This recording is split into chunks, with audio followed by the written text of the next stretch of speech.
میں ناظرین ایک مرتبہ پھر خوش آمدید. ہمارے اس سیگمنٹ میں خصوصی مہمان ہیں محترم سعد رسول صاحب. کسی تعارف کے محتاج نہیں، معروف قانون داں ہیں، تجزیہ کار ہیں. سعد رسول صاحب بہت شکریہ قیمتی وقت دینے کا. یہ بتائیے کہ بہت مطلب شور مچا ہوا ہے 24 نومبر کے حوالے سے. کیا آپ کی توقعات ہیں؟ آپ کو لگتا ہے کہ واقعی احتجاج ہوگا یا اس سے پہلے کوئی بات چیت گفتگو کے ذریعے معاملات طے ہونے کا امکان ہے؟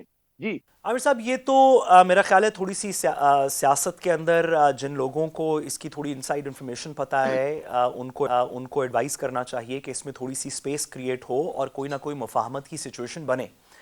میں بطور ایک طالب علم سیاست کا اور قانون کا یہ گزارش کرنا چاہتا ہوں کہ ہم نے پچھلے کچھ عرصے میں اس سیاسی ڈرامے کے اندر یا اس سیاسی پولیٹیکل سٹیج کے اوپر ہم نے ایک کانٹیسٹ کریٹ کر دیا جس کو کہ تمام قوم تقریباً ایک ایسی دیکھنا چاہتی ہے جیسے کہ دیکھ رہی ہے جیسے کہ ایکسپورٹنگ کانٹیسٹ ہوتا ہے کہ بلو کارنر کے اندر جو باکسر ہیں وہ ریاست ہیں اور ریڈ کارنر کے اندر جو باکسر ہیں وہ پی ٹی آئی کے کچھ کارکن ہیں.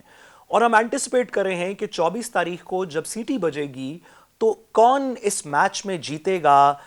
ایک ایسے مقابلے کی طرح جس میں محاذ آرائی کے علاوہ تقریباً کوئی آؤٹ کم نظر نہیں آ رہا. میرا ناقص سے سیاست کے طالب علم ہونے کے پرسپیکٹو میں گزارش یہ ہے کہ اگر یہ کانفلکٹ خدا نخواستہ ہو جائے، اگر عوام واقعی 24 کو نکل آئے، جتنی بھی نکلے، 2 بندے نکلیں، 10 نکلیں، 10,000 نکلیں، 1 لاکھ نکلیں، جتنے بھی نکلیں، اگر ان کا اور پولیس کا یا ریاست کے دیگر اداروں کا اگر آمنا سامنا ہو اور اس میں کچھ ٹیئر گیسنگ، کچھ لاٹھی چارج ہو، تو ریگارڈلس کہ کون جیتے، اگر پولیس نے لوگوں کو اوپر پاور کر دیا تو بھی نہ اگلے دن سیاسی استحکام آیا ہوگا، نہ پاکستان کی کوئی بہتری ہوئی ہوگی. اور اگر لوگوں نے خدا نخواستہ ریاست کے انسٹیٹیوشنز کو اوور پاور کر دیا تو ہم سیاسی تاریخ سے جانتے ہیں کہ جتنے ممالک کے اندر بھی اسٹیٹ کے انسٹیٹیوشنز پبلک پاور کے سامنے کلیپس کر گئے ہیں، وہاں پہ ایک ٹیمپرری پولیٹیکل وکٹری تو ہوئی ہے، لیکن ان ملکوں کو کے اندر استحکام نہیں آیا. دہائیاں لگ گئیں واپس ان انسٹیٹیوشنز کو بلڈ کرنے کے لیے اور کچھ میں ابھی تک نہیں ہوئے. ہمارے سامنے بنگلہ دیش کی، افغانستان کی، سری لنکا کی دیگر اگزامپلز ہیں. تو میری بسد احترام سب لوگوں سے گزارش یہ ہے کہ اس کے اندر ابھی بھی سپیس موجود ہے. عمران خان صاحب نے اپنی 3 ڈیمانڈ سامنے رکھیں. ہم ان جناب. کو انریزنیبل ڈیمانڈز کہیں، ہم کہیں کہ ان کے لوگ بالکل انتشار پسند ہیں، غلط بھی ہیں، تو کم از کم وہ پاکستان کے سٹیزنز ہیں جن کی پسند کی لیڈرشپ نے 3 ڈیمانڈ سامنے رکھی. ان 3 ڈیمانڈز کے اوپر حکومت کو کوئی سیریس اقدام کرنا چاہیے. اس وجہ سے نہیں کہ 2 لاکھ بندے آ جائیں گے، بلکہ اس وجہ سے کیونکہ ہم ایسی آئینی قانونی ریاست میں رہتے ہیں جو اگر صرف 2 بندے بھی کھڑے ہوں، 2 لاکھ بندے نہ آئیں، صرف 2 بندے بھی کھڑے ہوں، تو ہم ایک ایسی ریاست میں رہنا چاہتے ہیں یا رہتے ہیں یا امید کرتے ہیں رہنے کی، جو ان 2 بندوں سے بھی پوچھے گا کہ کیا وجہ ہے کہ آپ اپنا کام دھندہ چھوڑ کے مشکلات کو عبور کر کے یہاں ٹیئر گیس کھانے کو تیار ہیں. ایسی کیا آپ کی مجبوری ہے جس کو ہم ٹھیک نہیں کر پا رہے یا جس کو ہمیں ٹھیک کرنا چاہیے. یہ کانورسیشن مثبت طریقے سے ہو تو جناب بہتر ہے. اگر ہم اس ڈیبیٹ کو ایسے فریم کریں گے کہ ایک باکسنگ میچ ہے تو جو بھی وہ میچ جیت گیا پاکستان کا نقصان ہوگا. بڑا اپنے میرے خیال میں جو کہتے ہیں اعتدال اور میانہ روی کی جو بات کی، وہ واقعی ایسے ہی ہونا چاہیے. اور اس میں زیادہ ذمہ داری جو ہے وہ ریاست کی ہوتی ہے، اداروں کی ہوتی ہے کہ وہ چاہتے ہیں کہ جی اپنے انلائٹنڈ سیلف انٹرسٹ کے اندر کسی طرح سے چیزوں کو جو ہے چلتا رکھیں.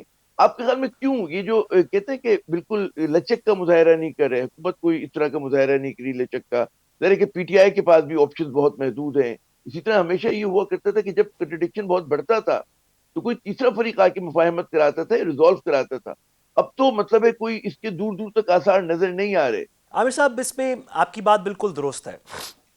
دیکھیے، ہمیں 2 چیزوں کا کنسیشن کرنا چاہیے. سیاست کا نیریٹو، جو بھی سیاسی جماعت ہوتی ہے، سیاسی لیڈر ہوتے ہیں، ان کا نیریٹو ہمیشہ تھوڑا سا ہائپربولک ہوتا ہے. ان کا تھوڑا سا ان کی بات کرنے کا انداز یہ ہوتا ہے کہ جس میں لگتا ہے کہ وہ مر جائیں گے، مار دیں گے. ابھی آپ نے علی مین گنڈا پور صاحب کی چیزیں دیکھیں، باتیں سنی ماضی میں کہ ہم کفن باندھ کے آ رہے ہیں. اس سے پہلے ہمیں بھولنا نہیں چاہیے کہ شہباز شریف صاحب نے پیٹ پھاڑنے تھے، لوگوں کو چوراہوں پہ الٹا لٹکانا تھا. سیاست کے نیریٹو میں سختی ہو سکتی ہے کیونکہ وہ ایک کنسٹیچوئنسی ڈریون نیریٹو ہے کہ لوگوں کی امید کیا ہے.